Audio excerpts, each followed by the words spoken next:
From a series of lectures given by Rudolf Steiner on Dornach on July 24th, 1922.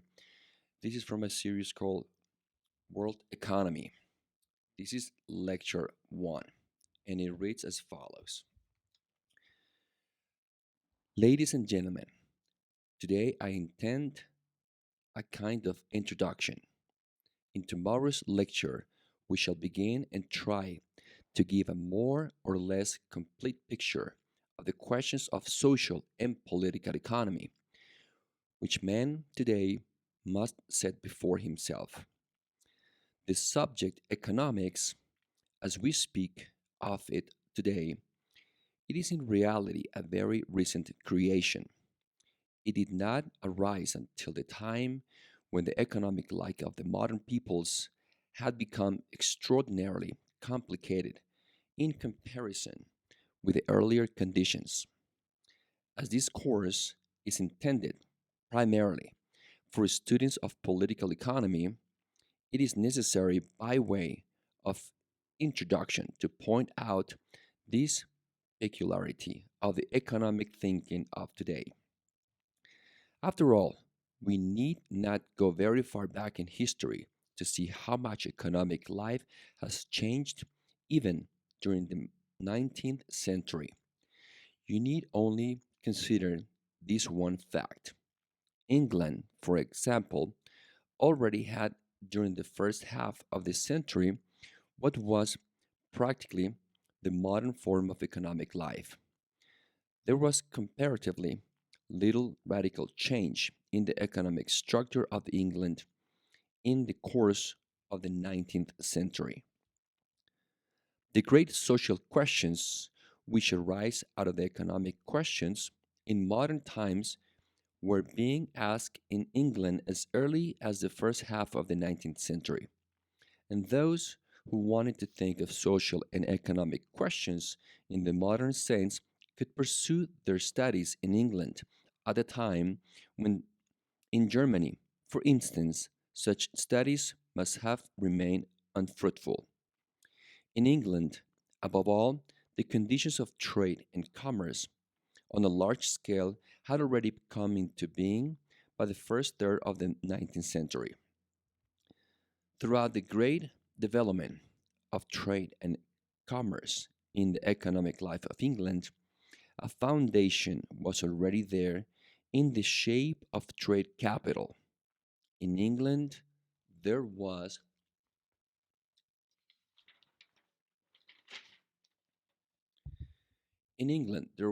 no need to seek for any other starting point for modern economic life.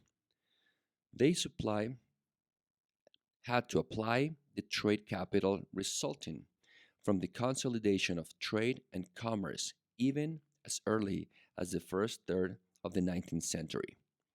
Starting from the time everything took place in England with a certain logical consistency. Only we must not forget that the whole of this English economic life was only possible on the basis originally given by England's relation to her colonies, especially to India. The whole of the English economic system is unthinkable without the relationship of England to India.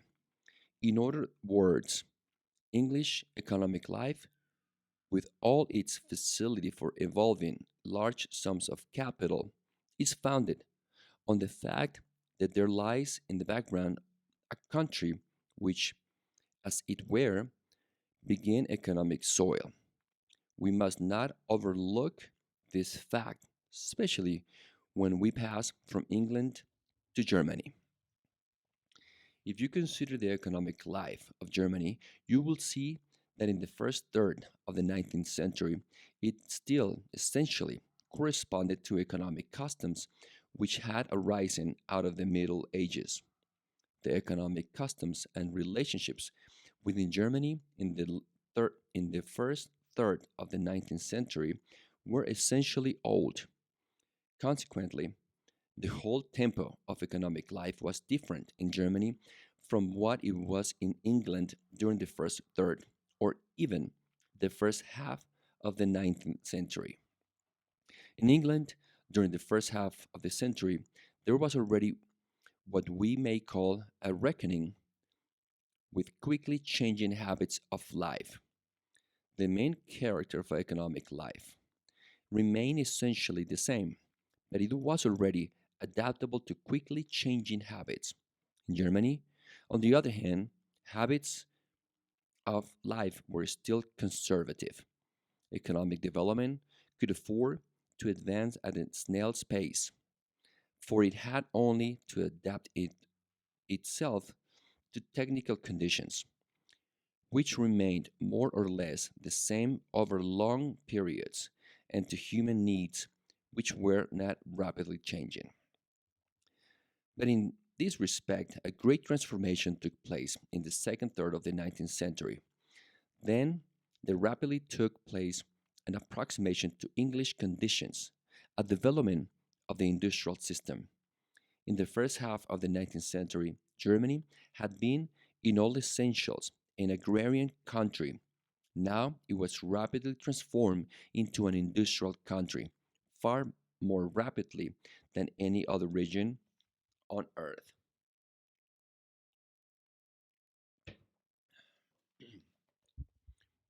But there is an important fact in this connection.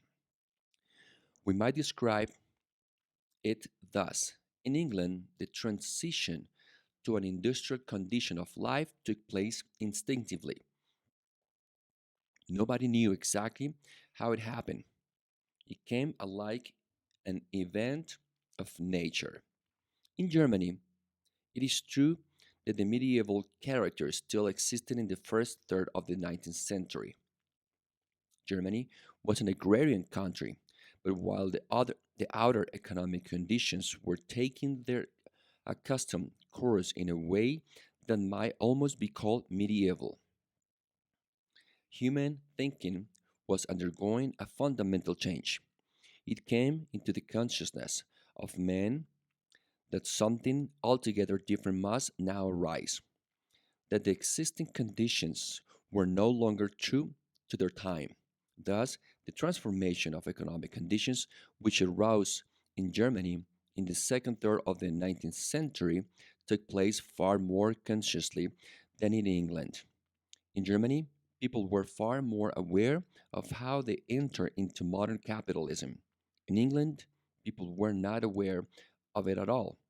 If you read today all the writings of discussions in Germany during that period concerning the transition to the industrialism, you will get a remarkable impression, a strange impression of how the people in Germany were thinking, why they actually looked upon it as a real liberation of mankind. They called it liberalism, democracy. Nay, more, they regarded it as the very salvation of mankind to get right out of the old connections, the old bindings, links, the old kind of corporation, the passover to the fully free position.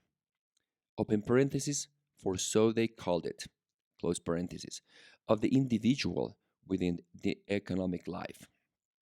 Hence, in England, you never meet with a theory of economics such as was developed by the people who received their education in Germany in the height of the period which I have now characterized. Smaller, Russia, and others derived their views from the heyday of this liberalism and political economy. What they built up was altogether in this sense, and they built it in with full consciousness. An Englishman would have thought such theories of economic state unboring. He would have said, open, open quotation, one does not trouble to think about such things, close quotation. Look at the radical difference between the way in which people in England talked about these things, open parentheses, to mention even a man like Beaconsfield, who was theoretical enough in all consciousness, close parenthesis, from the way in which Richter or Lasker or even Bertano were speaking in Germany. In Germany, therefore, this second period was entered into with full consciousness.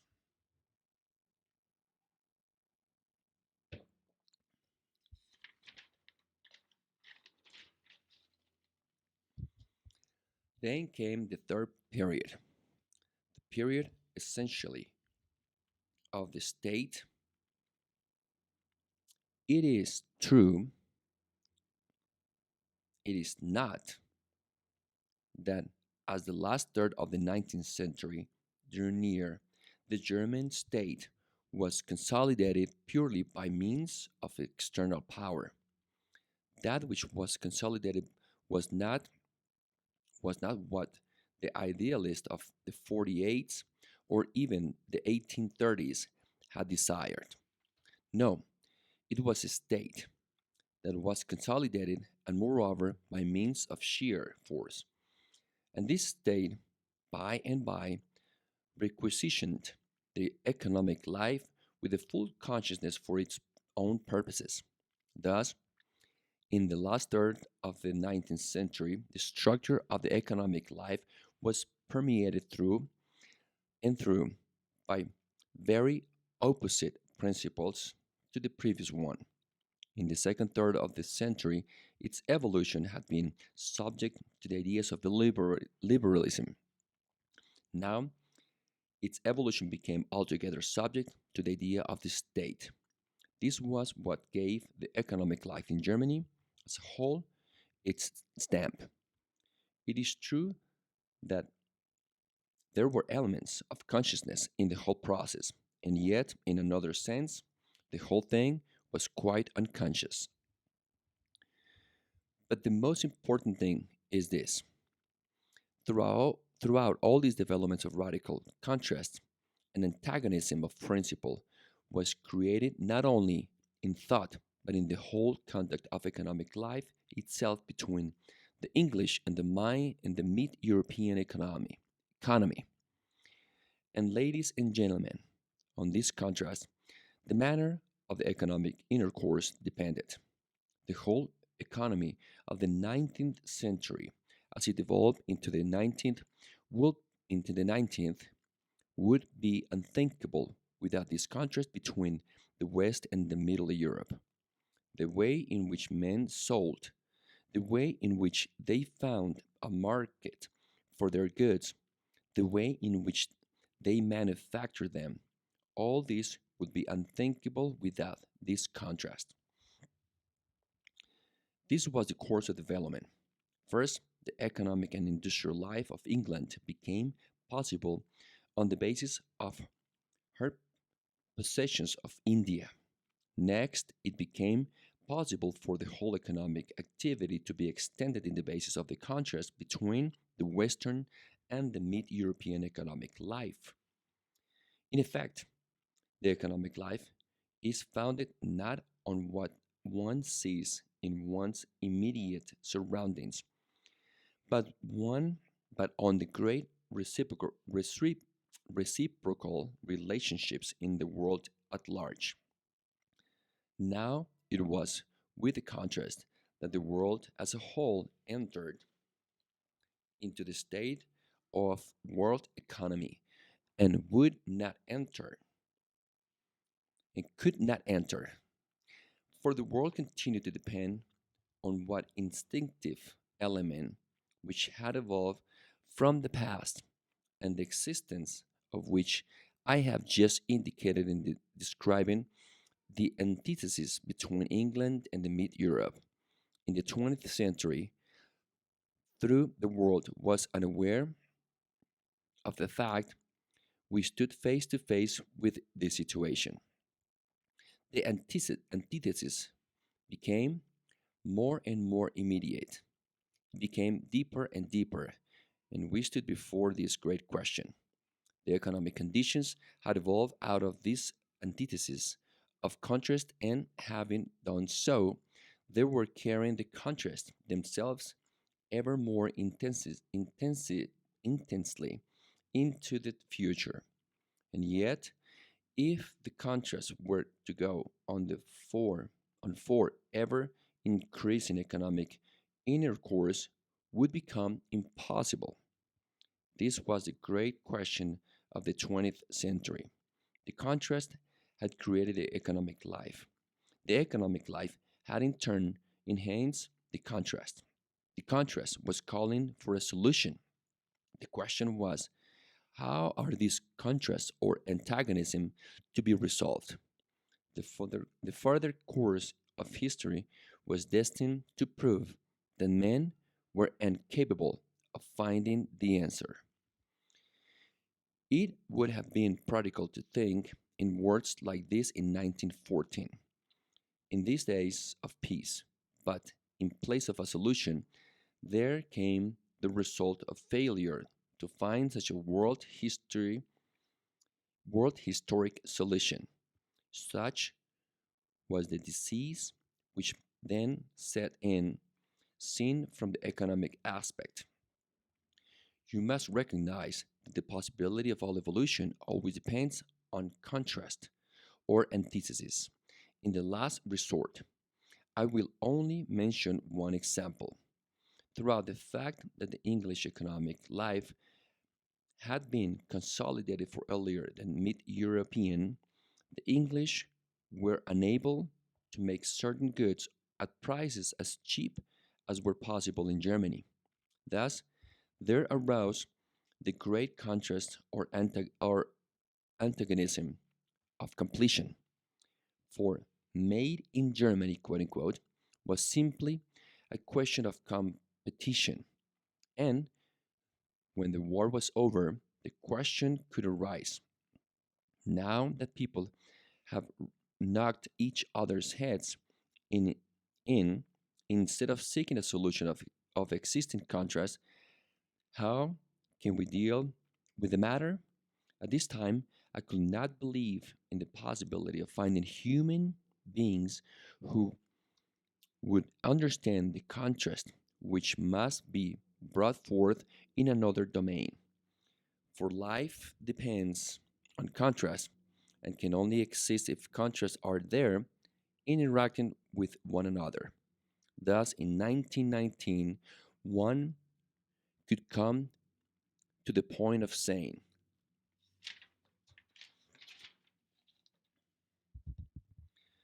let us know, let us now draw an attention to the real contrast or contrapositions towards which world historic evolution is tending. Those of the economic life, the political life of rights, and the spiritual, cultural life, the contrapositions of the threefold social order.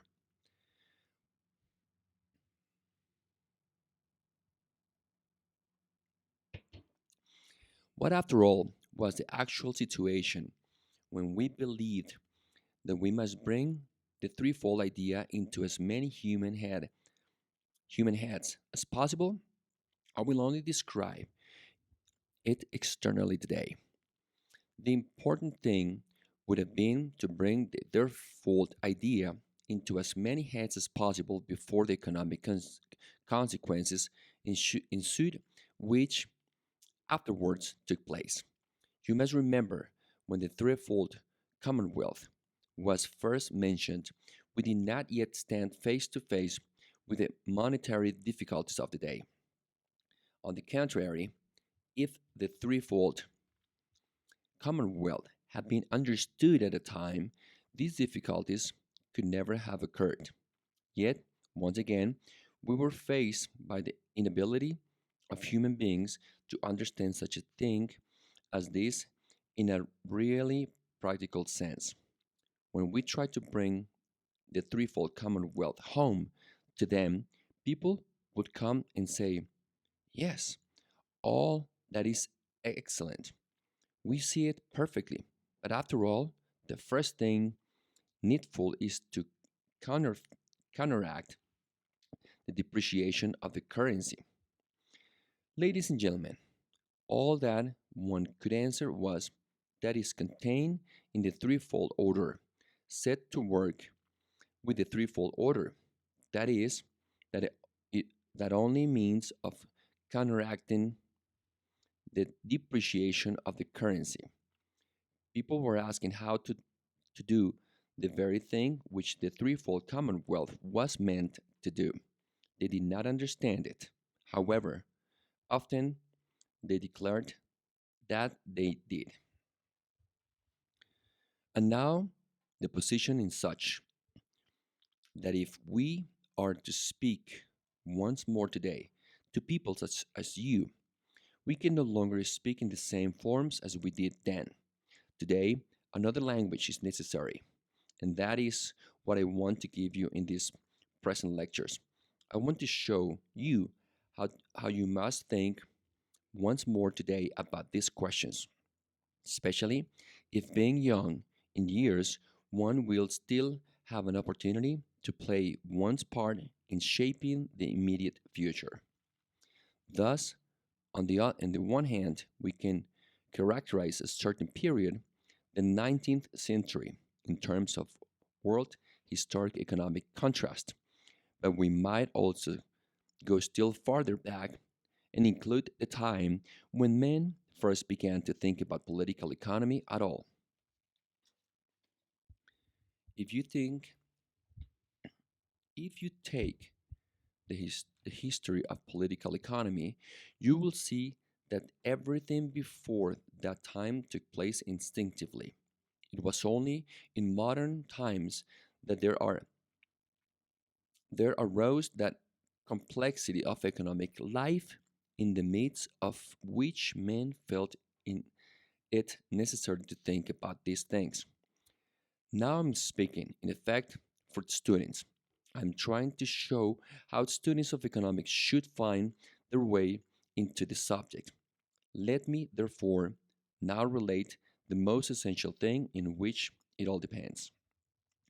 You see, the time when men had to begin to think about political economy was just the time when they no longer had the thoughts to comprehend such a subject. They simply no longer had to requisite ideas. I will give you an example from natural science to indicate that is so. We, as human beings, have, have our physical bodies, which are heavy just like any other physical bodies. Your physical body will have heavier after a midday meal than before. We could even weigh the difference. That is to say, we partake in the general laws of gravity. But with this gravity, which is the property of all ponderable substances, we could do very little in our human body. We could at the most go about the world as automata, certainly not as conscious beings. I have often explained what is essential to any valid concept of these matters. I have often said what man needs for his thinking. The human brain, if we weigh it all along, weighs about 1400 grams. grams. If you let the weight of these 1400 grams press on the veins and arteries, which are situated of the base of the skull, it will destroy and kill them. You cannot live for a single moment if the human brain were pressing down with its full 1400 grams. It is indeed a fortunate thing for man that the principle of Archimedes holds good. I mean that everybody loses everybody loses so much of its weight in water as they weigh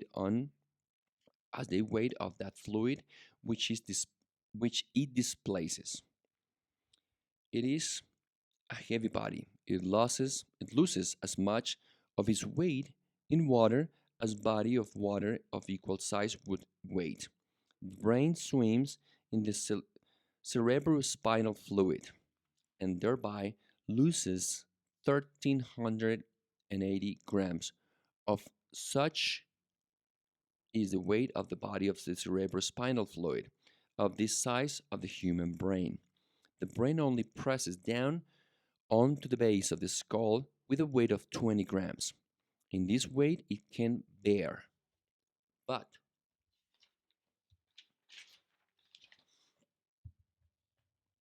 if we now ask ourselves, what is the purpose of this all?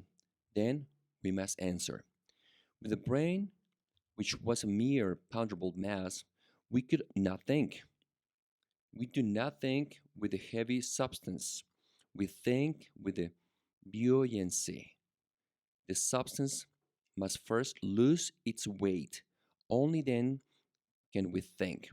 We think with that which flies away from the earth. But we are also conscious in our whole body. How do we become thus conscious? In our whole body, there are 25 billion of red blood corpuscles. These 25 billion of red corpuscles are very minute. Nevertheless, they're heavy. They're heavy, but they contain iron. Every one of these 25 billion of red corpuscles swims in the serum of the blood and loses weight exactly in accordance with the fluid it displaces. Once again, therefore, in every single blood corpuscle, an effect of buoyancy is created 25 billion times. Throughout our body, we are conscious by virtue of this upward driving force. Thus, we may say, whatever foodstuffs we consume, they must first, to a very large extent, be divested of their weight. They must be transformed in order so that they can serve us. Such is the demand of the living body. Ladies and gentlemen, to think thus, to regard this way of thinking is essential, is the very thing men ceased to do just as the time when it became necessary to think in terms of political economy. Thenceforward, they only reckoned with ponderable substances. They no longer, though, of the transformation which a substance undergoes in a living organism. As to its weight, for example, through the effect of buoyancy. And now another thing. If you call to mind your studies of physics, you will remember that the physicist speaks of the spectrum. This band of colors is created with the help of the prism, red, orange, yellow, green, blue, indigo, violet. So far, open parenthesis, from the red to the violet, closes parenthesis, the spectrum appears luminous. But as you know, before the region which shows a luminous effect, what are called the infrared rays are assumed to exist. And beyond the violet, the ultraviolet rays, if, therefore, one speaks merely of light, one does not include the totality of the phenomenon. We, for we must go on to describe how the light of transform into two opposite directions. We must explain how, beyond the red, light sinks into the element of warmth, and beyond the violet, into the chemical effects. In both directions, the light as such disappears. If, therefore, we give a theory of light alone, we are giving a mere extract. The current theory of light is, in any case, not a true one. It is significant that in the very time when mankind had to begin to think consciously of political economy, human thinking upon physics was in such a condition as to result, among other things, in an untrue theory of light. I have, however, mentioned the matter. There were some reasons, for there is a valid analogy. Consider for a moment not the economy of peoples, but let us say the economy of sparrows or the economy of swallows. They too, after all, have a kind of economy, but this, the economy of the animal kingdom, does not reach far up into the human kingdom. Possibly in the case of the mag- magpie, we may indeed speak of a kind of an animal capitalism. But what it is this essence of the animal economics? It is this. Nature provides the products, and the animal, as a single creature, takes them for him. Man does indeed reach down into the animal economy, but he has to emerge from it. The true human economy may be compared to the part of the spectrum which is visible as light. That which reaches down into the nature would then be comparable with the part of the spectrum which extends into an infrared. Here, for example, we come into the domain of agriculture, of economic geography, and so forth. The science of economics cannot be sharply defined in this direction. It reaches down into a region which must be grasped by very different methods. That on the one hand. But on the other hand, just under the influence of every complicated of today, it has gradually come to pass that our economic thinking fails us one more in another direction. Just as light ceases to appear as light as we go into the ultraviolet, so does human economic activity cease to be purely economic. I have often characterized how this came about. The phenomenon began only in the 19th century. Till then, economic life was still more or less dependent on the capability and efficiency of the individual human being. A bank prospered if some individual in it was thoroughly capable man. Individuals were still of real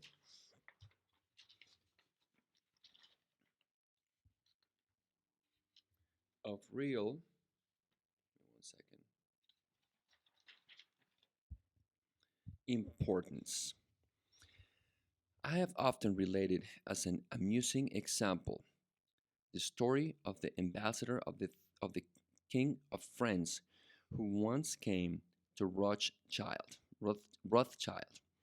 He was trying to raise a loan. Rothschild happened to be in conversation with a latter merchant, leather merchant. When the ambassador of the King of France was announced, he said, "Ask him to wait a little." The ambassador was terribly upset. Was he to wait while the leather merchant was in there with Rothschild? When the attendant came out and told him, he simply would not believe his ears. "Go in again and tell Herr Rothschild that I am here as an ambassador of the King of France." But the attendant brought the same answer again. "Will you kindly wait a little?" Thereupon he himself burst into the inner room. "I am the ambassador of the King of France." Rothschild answered, "Please sit down. You will take your chair." "Yes, but I am the ambassador of the King of France." Will you take two chairs?" You see, what took place in the economic life in that time was placed consciously within the sphere of the human personality, but the things have changed since then.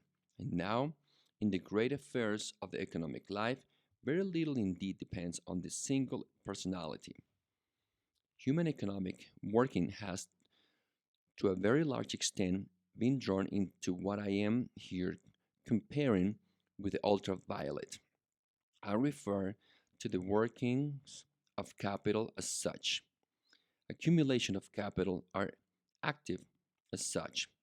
Over and above the economic, there lies an ultra economic life, which is essentially determined by the peculiar power inherent in the actual masses of capital.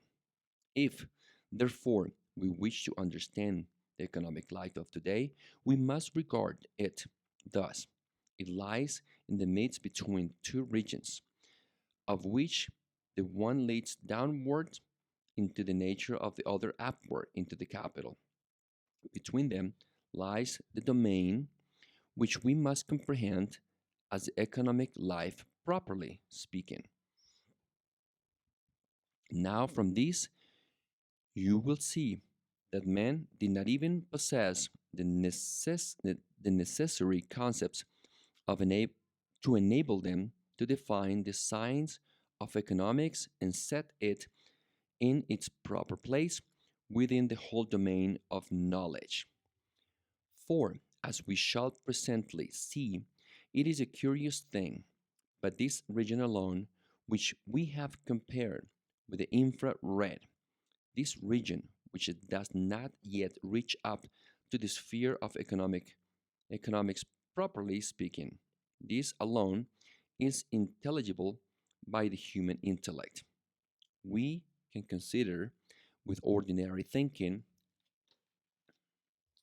how to grow oats or bear or barley and so forth, or how best to obtain the raw products in mining. That is all that we can really think about with the intellect, which we have grown accustomed to apply in the science of modern life, of modern time. This is a fact of immense significance. Think back for a moment to what I have just indicated as a concept which we need in science. We consume heavy substances as food. That they can be of use to us depends upon the fact that they continually lose weight within us. That is to say, within the body, they are totally transformed. But that is not all. They are changed in a different way in each organ. It is a different change in the liver from that in the brain or in the lung. The organism is differentiated, and the conditions are different for each substance in each single organ. We have a perpetual change of quality along with the change from organ to organ. Now, it is approximately the same when within a given economic domain we speak of the value of commodity. It is nonsense to define some substance as carbon, for example, and then to ask how does it behave inside of the human body. The carbon, even as it regards its weight, becomes something altogether different from what is here or there in the outer world. Likewise, we cannot simply ask, what is the value of a commodity? The value is different according to the commodity is laying in a shop or is transported to this place or that.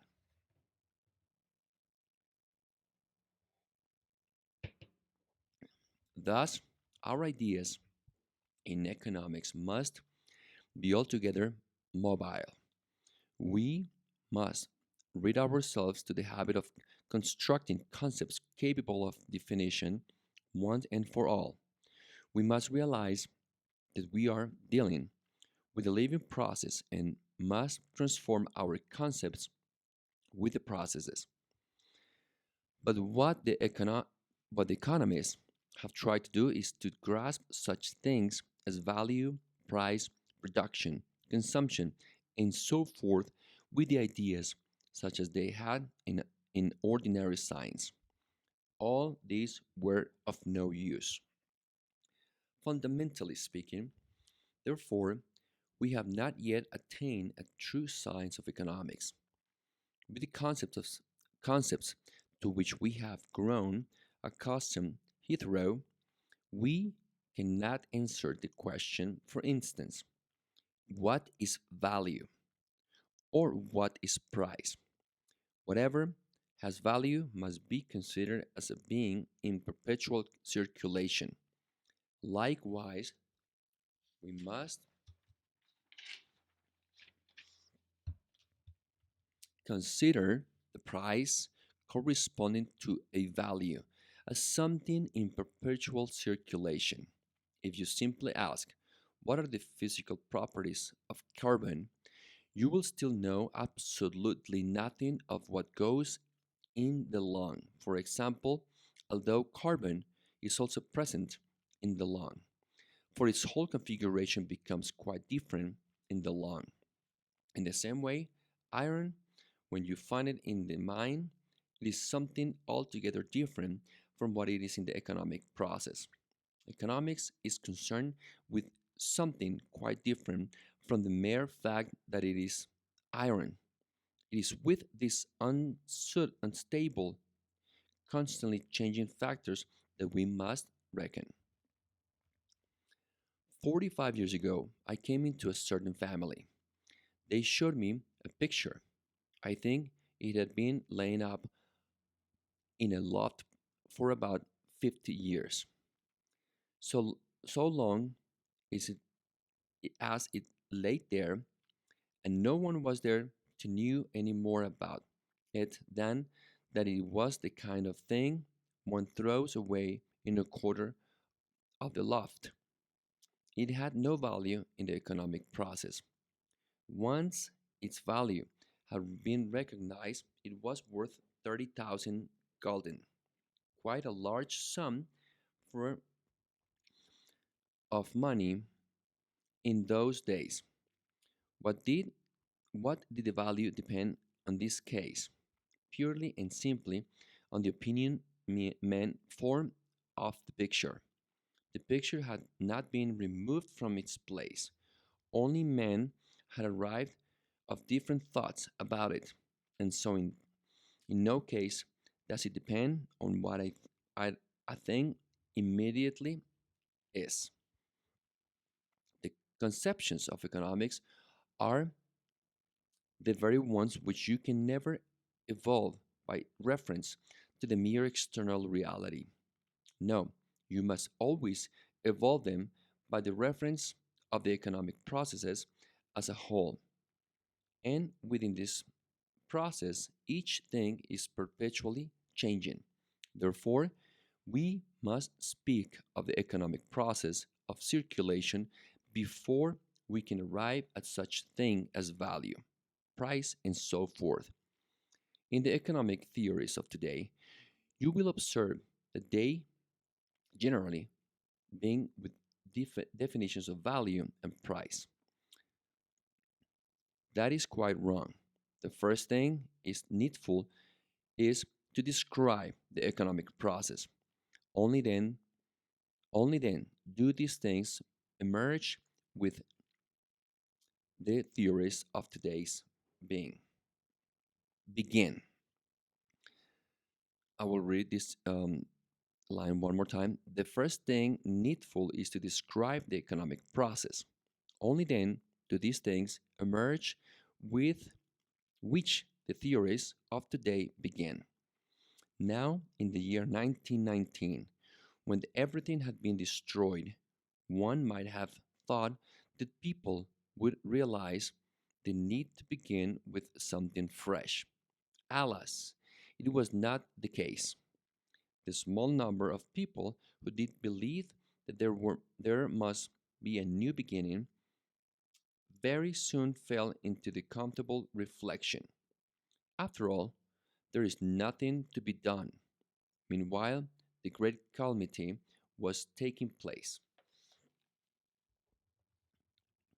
The devaluation of money in the eastern and middle countries of Europe, and with a complete revolution of the social strata, for it goes without saying that which with each progressive devaluation of money, those who live by what I have here compared to the ultraviolet must be impoverished.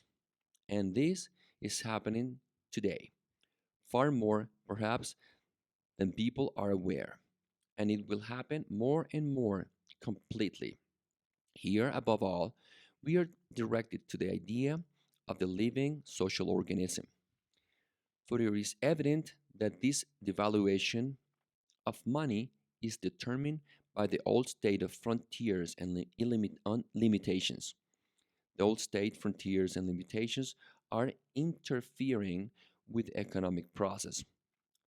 The latter must indeed be understood. The later must be indeed understood, but we must first gain an understanding of the social organism. Yet, all the systems of the political economy, from Adam Smith to the most modern, reckon, after all, with small isolated regions as they were complete social organisms. They do not realize that even if one is only using the analogy must be correct. Have you ever seen an elaborate or full grown organism, such as the human being? For instance, it in this drawing, and it immediately beside it a second one, and there a third, and so forth. They will look quite pretty, these human organisms sticking to one another in this way, yet with elaborate and full grown organisms, there are so much thing, but which but with the separate states and countries, this is the case. Living organisms require an empty space around them, empty space between them and one living organism.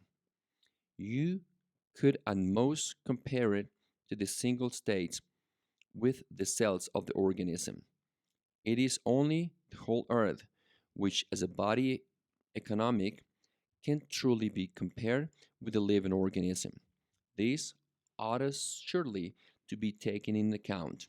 It is quite palpable ever since we have had a world economy that the single states or countries are at most to be compared with cells. The whole earth, considered as an economic organism, is the social organism. Yet, this is nowhere being taken into an account.